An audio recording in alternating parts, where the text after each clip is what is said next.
Olá, Marco Antônio Villa, muito obrigada por ter vindo ao 1964. Eu que agradeço o convite.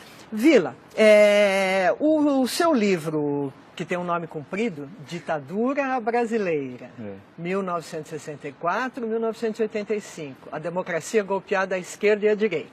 Decorei!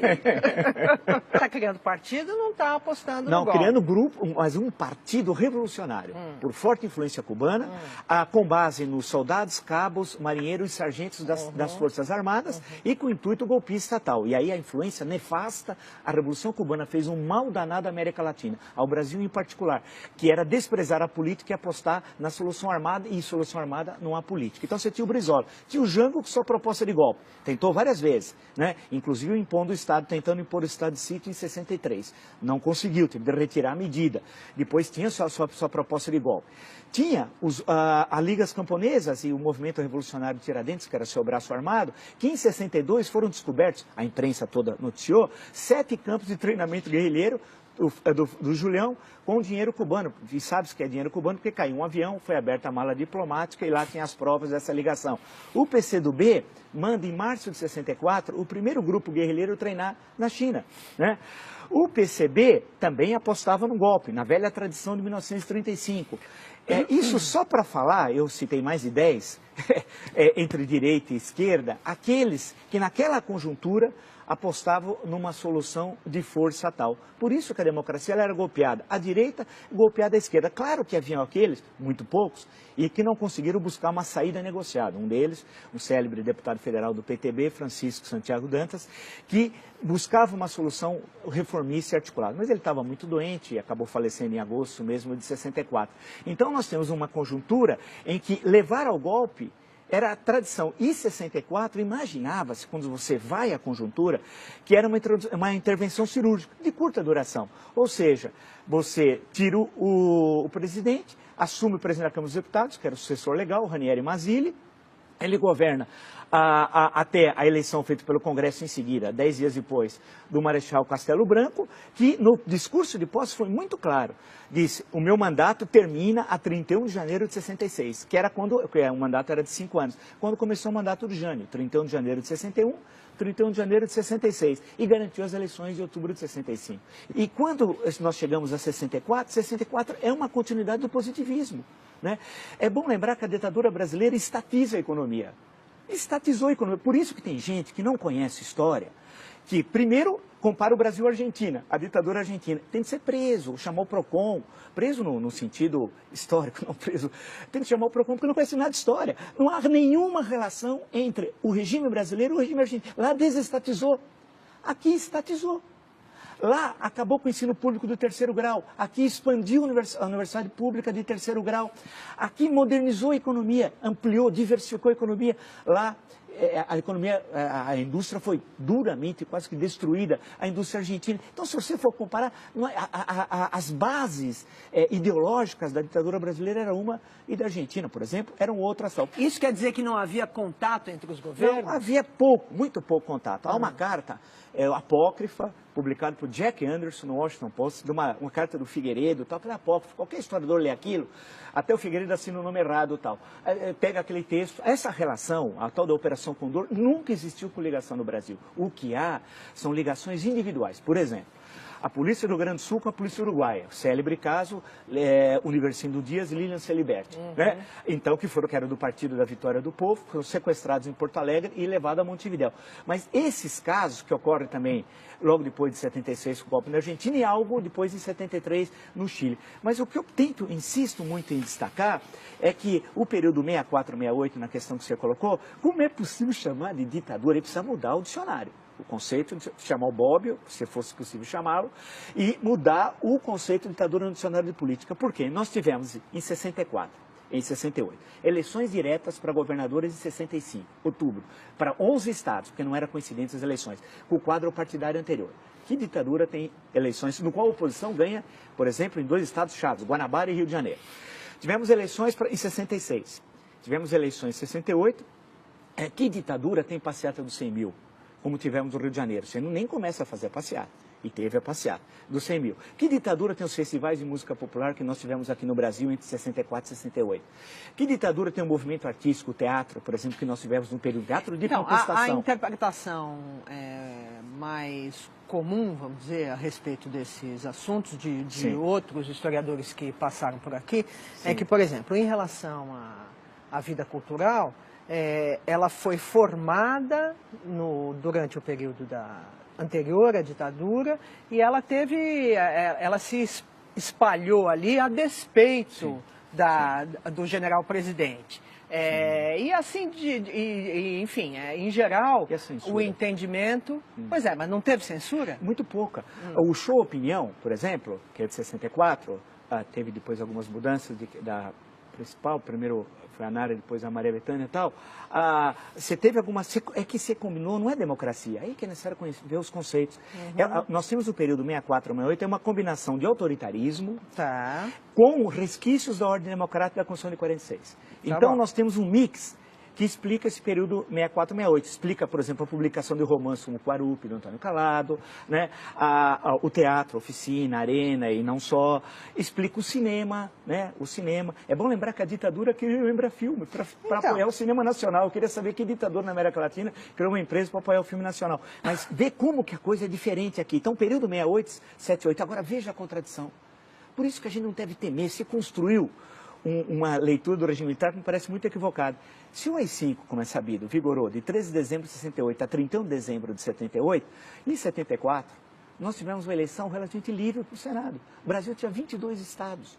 O MDB, a oposição, ganhou em 16, perdeu em 6. Na verdade, perdeu em 5, e no Maranhão era candidato único da Arena. Né? E o que aconteceu?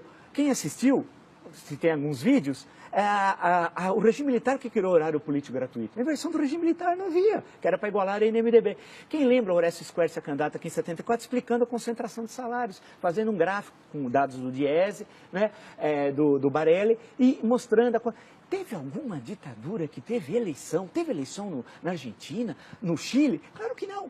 Agora, o que tinha? Tinha cassação, claro. Em seguida, o que acontece? Você tem parlamentares, já eleitos em 74, numa vitória histórica, algumas eleições do Lisânias Maciel. É que a grande questão é que há uma leitura que hoje é fundamentalmente ideológica, com a carga ideológica do presidente sobre o período de falar ditadura 79. Por quê? 1º de janeiro. Restabelecida imunidade parlamentar. Quem chama de ditadura não sabe nada de política, de história. Você imagina ter imunidade parlamentar no dia 1º de janeiro de 79, você não pode caçar mais ninguém. 8 meses depois, em agosto, é anistia. E todos foram libertados. Alguns não foram, mas foram logo depois. Todos. E saíram, tinham cerca de, eu tenho um número no livro, são 70, 80. É bom lembrar que no Estado Novo tinha 10 vezes mais, quando veio a anistia em 45. Aí, eleição de 82, chamada de ditadura, eleições que você tem 5 partidos, um dos quais se proclamava socialista, Partido dos Trabalhadores. E com a vitória da oposição em São Paulo, Franco Montoro, Minas, Tancredo Neves, Rio, Leão Brizola, não só a vitória, mas a posse. Então, chamar o período 79 a 85 e em 84, especialmente entre janeiro e abril, a campanha das diretas. Quer dizer... Mas não, isso já era o fim da ditadura. Mas não é mais ditadura. Tá bom. Okay. Porque não existe ditadura com liberdade, com comício, com 1,5 milhão nas ruas. Não há na história do mundo. Nem na ditadura romana, que tinha outro caráter. Escuta, Vila, você mencionou, enquanto você estava na sua última resposta, que há uma leitura ideológica do período. Sim. De quem é esta leitura e por que ela lê do jeito que lê? Na sua opinião? Olha, e daí que eu acabo diferindo de muitos. Quando vem a anistia, retorna ao Brasil, acaba com o banimento, vem os caçados, exilados, perseguidos, etc. E os que estavam aqui voltam a ter vida legal e tal, né? Por isso que não pode chamar de ditadura. Eu vi o Gregório Bezerra, um dos vítimas logo em abril de 64, né, que a gente puder lembrar, Recife, falando aqui no Largo São Francisco. Isso devia ser setembro, por ali, outubro, não sei, de 79 e tal. Fui ouvi-lo porque era um mito para todos nós naquela época e tal. Então, a grande questão, e essa é uma construção que eu ouço falar sistemática, que está no livro didático, já ficou vitoriosa, de que a luta armada levou à democracia. Isso é uma falácia. Eu faço questão, porque eu escrevi vários artigos, isso está no meu livro também, porque nenhum grupo de luta armada defendia a democracia. Não há uma vez a palavra democracia. Se você pegar o livro Imagens da Revolução, do Daniel Arão e do Jair Ferreira de Sá, lá tem quase todos os documentos, você procura, você não acha um que tenha a palavra democracia. Nenhum documento. Todos queriam ditadura proletariada. A divergência seria cubana, algumas vezes de viés soviético, parte desses grupos não tinham muita proximidade com a União Soviética, ou chinesa, se nós veríamos então o Brasil com os olhos puxados. Essa era a divergência tal. Democracia nenhum. E todos, a ação que eles tiveram aumentou a repressão. Estimularam as ações dos porões e tal. A construção, a luta pela democracia não foi feita por esses que se dizem vencedores. Esses são os derrotados. Os vencedores foram os parlamentares do MDB, que ninguém fala. A luta heróica de vereadores, deputados estaduais, federais, senadores. E eu no meu livro resgato 2 só.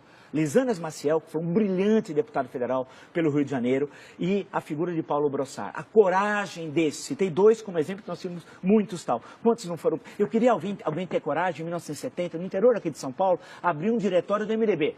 O padre na missa ia falar, não se misture com aquele homem perigoso que abriu o diretório do MDB e tal. Então esse é o MDB, o papel da Igreja Católica fundamental, e no caso de São Paulo, a figura épica de Dom Paulo Evaristo Arnes, do movimento estudantil, do movimento sindical, dos intelectuais, jornalistas, artistas, da dona Terezinha Zerbini, que abriu aqui o movimento feminino pela anistia. Todos esses estavam falando em quê? Democracia, respeito ao voto. Os grupos de luta armada desprezaram. Eu faço questão no meu livro, cito, leiam, entram no Google, Mini Manual do Guerrilheiro Urbano, leiam. Aquilo é democracia, aquilo é barbárie, aquilo é barbárie pura, é ensinar como matar as pessoas. Né? Agora, significa que devia ser reprimido o autor Carlos Marighella da forma como morreu aqui na Alemanha da Casa Branca? Evidente que não. Evidente que não. Porque essa é a jogada. Ao você fazer a crítica à luta armada, esses que estão do lado de cá falam, quer dizer que você é a favor da tortura? Não. Os que veem o mundo assim, sem outros matizes, é que construíram essa versão falaciosa da história. Né? E eu insisto em mostrar que eles não defendiam a democracia. É uma farsa, nenhuma ação. Ao contrário, quando teve a passeata dos 100 mil no Rio, no mesmo dia, aqui em São Paulo teve o atentado ao 2º Exército, onde morre um menino que estava lá prestando serviço militar, que podia ser eu, por exemplo, né, que tivesse, vamos dizer, prestando serviço militar, jogaram um carro-bomba.